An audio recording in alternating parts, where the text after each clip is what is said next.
Hello everyone, कैसे हैं आप सब। मसीह में आप सबकी सलामती हो। Welcome back and other video. जैसा कि हमने बाइबल मुकद्दस का मुतालिया करते हुए खरूज की किताब में से सीखा कि खुदावंद किस तरह बचपन ही में मूसा के साथ रहे और खुदावंद ने किस तरह बनी इसराइल कौम को मुल्क मिस्र से निकाला। सो हम मजीद बाइबल मुकद्दस का मुतालिया करते हुए जानेंगे जब बनी इसराइल मुल्क मिस्र से निकल गए तो खुदावंद ने किस तरह बियाबानों में उनकी मदद की और किस तरह उनको खुराक मुहैया की। सो आए हम सबसे पहले प्रेयर करते हैं। आसमानी बाप, मैं दिल और दिल की गहराइयों से आपका शुक्र अदा करती हूँ। यीशु नासरी आप शुक्रगुजारी के लायक हैं, हशमत और बुजुर्गी के लायक हैं, यीशु के नाम से आमीन। सो हमने बाइबल मुकद्दस का मुतालिया करते हुए सीखा था कि जब बनी इसराइल बहरे कुलज़म को पार करके शोर के बियाबानों में आए तो उनको 3 दिन तक पानी का कोई चश्मा ना मिला, और जब वो मारा में आए तो मारा का पानी कड़वा था और वो पी ना सके। और खुदावन ने मूसा को एक दरख्त दिखाया और जब उसने वो दरख्त पानी में डाला तो वो पानी मीठा हो गया और उन सब ने वो पानी पिया। और जब वो अलीम में आए जहाँ पानी के 12 चश्मे और खजूर के 70 दरख्त थे, उसके बाद वो अलीम से रवाना हुए और बनी इसराइल की सारी जमात दूसरे महीने की 15वीं तारीख को सीन के बियाबानों में आई और वहाँ उनको खाने को कुछ न मिला। और वो मूसा और हारून पर बुड़बुड़ाने लगे और बनी इसराइल कहने लगे, काश के हम खुदावंद के हाथ से मुल्क मिस्र में जब भी मार दिए जाते, जब हम गोश्त की हंडियों के पास बैठकर दिल भर कर रोटी खाते थे।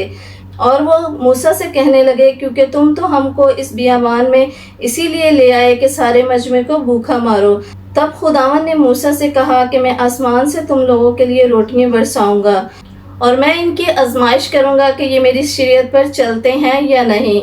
हर रोज़ मैं उनके लिए बियाबानों में खुराक मुहैया करूंगा और छठे दिन वो जितना रोज़ जमा करते हैं उससे दुगना जमा करेंगे। तब मूसा और हारून ने सब बनी इसराइल से कहा कि शाम को तुम जानोगे कि जो तुमको मुल्क मिस्र से निकाल लाया वो खुदावंद है, और सुबह को खुदावंद का जलाल देखोगे, क्योंकि तुम जो खुदावंद पर बुड़बुड़ाने लगते हो उसे वो सुनता है। फिर मूसा ने हारून से कहा कि बनी इसराइल की सारी जमात से कह कि तुम खुदावंद के नज़दीक आओ, क्योंकि उसने तुम्हारा बुड़बुड़ाना सुन लिया है। और जब हारून बनी इसराइल की सारी जमात से ये कह रहा था तो उन्होंने बियाबान की तरफ नज़र की और उनको खुदावंद का जलाल बादल में नज़र आया। और खुदावंद ने मूसा से कहा, मैंने बनी इसराइल का बुड़बुड़ाना सुन लिया है, सो तू उनसे कह दे कि शाम को तुम गोश्त खाओगे और सुबह को तुम रोटी से सैर होगे और तुम जान लोगे कि मैं खुदावंद तुम्हारा खुदा हूँ। और यूँ हुआ कि शाम के टाइम इतने बटेरे आए कि उनके खैमों को ढांप लिया और सुबह को खैमागाह के आसपास ओस पड़ी, और जब वो ओस जो पड़ी थी सूख गई तो क्या देखते हैं कि बियाबान में छोटी छोटी गोल गोल चीज़ें ऐसी जैसे पाली के दाने होते हैं ज़मीन पर पड़ी हैं। तब मूसा ने उनसे कहा कि ये वही रोटी है जो खुदावंद ने खाने को तुमको दी। सो खुदावंद का हुक्म ये है कि तुम उसे अपने अपने खाने की मिकदार के मुआफिक, यानी अपने अपने आदमियों के शुमार के मुताबिक जमा करना, और हर रोज़ उतनी ही जमा करना जितने तुम्हारे खैमा में लोग हैं। सो उनमें से कुछ ने इन बातों पर अमल किया और कुछ ने कम रोटियां जमा की और कुछ ने ज़्यादा की, और जिन्होंने ज़्यादा की वो सुबह तक पड़ी रही, वो सड़ गई और उसमें कीड़े पड़ गए।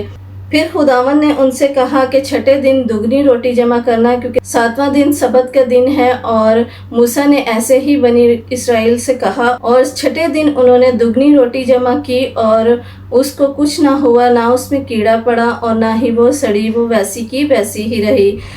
और मूसा ने उनसे कहा कि आज उसी को खाओ, क्योंकि आज वो तुम्हें बियाबान में नहीं मिलेगा। 6 दिन तक तुम उसे जमा करोगे, पर 7वें दिन सबत है और उसमें कुछ नहीं करोगे। और 7वें दिन ऐसा हुआ कि उनमें से बाज़ लोग मन बटोरने के लिए बियाबानों में गए, लेकिन उनको कुछ ना मिला। तब खुदावंद ने मूसा से कहा कि तुम लोग कब तक मेरे हुक्मों और शरीयत के मानने से इनकार करते रहोगे। देखो, चूँकि खुदावंद ने तुमको सबत का दिन दिया है, इसीलिए वो तुमको छठे दिन 2 दिन का खाना देता है। सो तुम अपनी अपनी जगह रहो और 7वें दिन कोई अपनी जगह से बाहर ना जाए। चुनाचा लोगों ने 7वें दिन आराम किया और बनी इसराइल ने उस खाने को मन का नाम दिया, और वह फेद और उसका मज़ा शहद की तरह था। और खुदावंद ने मूसा से कहा कि तुम खुराक का कुछ हिस्सा अपने पास संभाल कर रख लो, کیونکہ اپنی نسل کو دکھانا کہ جب تم بیابانوں میں تھے تو خداوند نے کس طرح تمہارے لیے خوراک مہیا کی۔ انہوں نے ایسا ہی کیا، اس خوراک کو جمع کیا تاکہ وہ آنے والی نسل کو دکھا سکیں۔ ہم نے بائبل مقدس کا مطالعہ کرتے ہوئے سیکھا کہ جب بنی اسرائیل مشکل میں ہوتے، ان کو خوراک نہ ملتی، ان کو پانی نہ ملتا، تو وہ موسیٰ اور ہارون پر بڑبڑانے لگتے، کیونکہ موسیٰ اور ہارون خداوند کے حکموں کے مطابق ان کو بیابانوں میں سے لے کے جا رہے تھے۔ ان سب کے باوجود خداوند پھر بھی بنی اسرائیل کی مدد کرتے رہے، ان کو خوراک مہیا کرتے رہے، ان کو پانی مہیا کرتے رہے۔ اس طرح بنی اسرائیل 40 سالوں تک من کھاتے رہے، جب تک کہ وہ وعدہ کیے ہوئے زمین تک نہ پہنچے، یعنی ملک کنعان تک نہ پہنچے۔ تو خداوند ان کو 40 سال تک بیابانوں میں من مہیا کرتے رہے۔ خداوند اپنے لوگوں کی فکر کرتے ہیں۔ خداوند جس طرح ان کو ملک مصر سے اپنے وعدے کے مطابق لے کے آئے، خداوند نے بیابانوں میں بھی ان کے لیے خوراک مہیا کی ہے، کیونکہ خداوند زندہ خداوند ہے۔ وہ اپنے لوگوں کو بار بار موقع عطا کرتا ہے، اس کی شریعت پر چلیں اور اس کے حکموں کو مانیں۔ آئی ہوپ آج کی ویڈیو آپ کو اچھی لگی ہوگی۔ مزید ایسی ویڈیو دیکھنے کے لیے دیکھتے رہیں ہماری YouTube channel grace of God. Bye bye. God bless you all. Take care. Subscribe.